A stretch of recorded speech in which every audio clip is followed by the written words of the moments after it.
নমস্কার, কেমন আছো সবাই? আমার নতুন একটা ব্লগে তোমাদেরকে অনেক অনেক স্বাগত জানাই। তো দেখো, আমরা তিনজনেই বাইকে করে চলে যাচ্ছি অজানার পথে।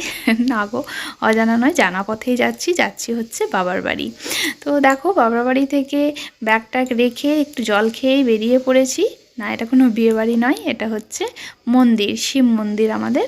তো এখানে শিব চতুর্দশী উপলক্ষে বিশাল মেলা হয়ে থাকে।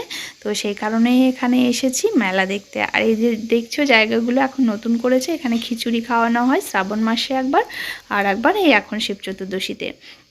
তো চলো তোমাদেরকে মন্দিরগুলো একটু ঘুরিয়ে দেখিয়ে দিই। আর এখানে আমার দুই ঠাকুমাতে বসে আছে, বসে বসে কীর্তন শুনছে। আর তাই ওদের সঙ্গে একটু কথা বলে নিলাম, তারপরে তোমাদেরকে দেখাতে চলে এলাম। দেখো মন্দিরগুলো, এটা হচ্ছে পার্বতী মায়ের মন্দির, আর তার সামনেই আছে আমাদের শিব মন্দির। তো শিব মন্দিরটা এখানকার আদি মন্দির। শিব মন্দিরটা অনেক পুরনো, এখন যদিও নতুন করে সব সংস্করণ করা হয়েছে। তাই তো চলো তোমাদেরকে আমাদের শিব মন্দিরের শিবটা একবার দেখিয়ে দিই। এখানে বিয়ের আগে থেকে জল ঢেলেছি, জল ঢেলেই আমার শিবকে পেয়েছি। তো যাই হোক, তো দেখো আমাদের শিব মন্দিরের শিবটাকে। আর এখানে হচ্ছে, এটা হচ্ছে হনুমান মন্দির। এটা নতুন রিসেন্ট তৈরি হয়েছে, তোমার এক বছরও হয়নি। তো এটা নতুন তৈরি হয়েছে।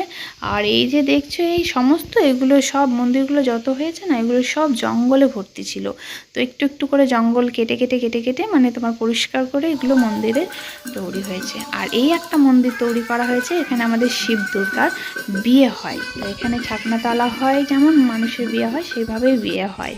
আর এটা হচ্ছে শঙ্কর বাবা, ইনি এখানে প্রথম এসে আমাদের শোনা কথা এখানে উনি প্রতিষ্ঠিত করেছিলেন, তাই তার সমাধি দেওয়া আছে এখানে। আর আমাদের মেলার বিশেষ তোমাদের মানে ঐতিহ্য হচ্ছে আমাদের এই মাটির জিনিস। এটা তুমি সব মেলায় সচরাচর পাবে না। তো এখানে প্রচুর মাটির জিনিস মানে বিক্রি হয়। তারপরেই আমরা মেলা ঘুরতে লাগলাম। তো মেলা ঘুরতে ঘুরতে কিছু জিনিস নিয়ে নিলাম, যেগুলো সংসারের প্রয়োজনে লাগে। তো সেই সব জিনিসগুলো টুকিটাকি নিলাম। তারপরে এদিকে মেলা ঘুরতে লাগলাম। যেহেতু দেখো এখন অন্ধকার হয়নি, সন্ধ্যা সন্ধ্যা বিকেলবেলা, তো সেই জন্য ভিড়টা একটু কম। তাছাড়া প্রচণ্ড ভিড় হয়, মানে এতটাই ভিড় হয় তোমরা কল্পনা করতে পারবে না। অনেক দূর দূর থেকে মানুষ আসে এই মেলাটাতে, ঠিক আছে? মেলাটা অনেক পুরনো, মানে অনেক বহু বছর থেকে হয়ে আসছে মেলাটা।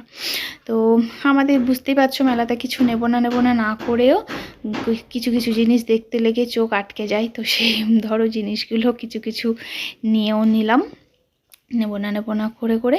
আর যেহেতু আমার এখন ছোট বাচ্চা নেই, আমার বাচ্চা বড় হয়ে গেছে, সেই জন্য আর কোনো ঝোঁকও নেই। আগে খেলনা দেখলে এই খেলনা নেব ও খেলনা নেব, এখন শুধু ওকে খাইয়ে দিলেই ব্যাস, শুধু খাওয়ার জন্যই মেলা আসে।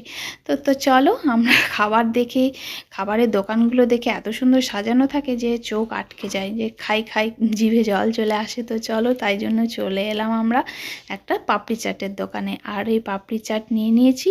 তো আমরা এখন পাপড়ি চাট খাচ্ছি। তো আমার বরকে বললাম একটু ক্যামেরাটা করে দাও।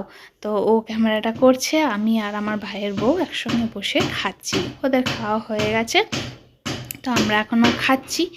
তো খাওয়া হয়ে গেল। তারপরে দেখো, আমরা বললাম চলো আর একটু মেলাটা ঘুরে নিই, তারপরে যাব। তো চলো, আজকের ব্লগটা আমার কেমন লাগলো তোমরা অবশ্যই জানিও কমেন্ট করে। আর আমার সঙ্গে সঙ্গে তোমরাও মেলাটা একটু ঘুরে নাও। এই দেখো, রাত হয়ে গেছে, লাইট জ্বলছে, কত সুন্দর।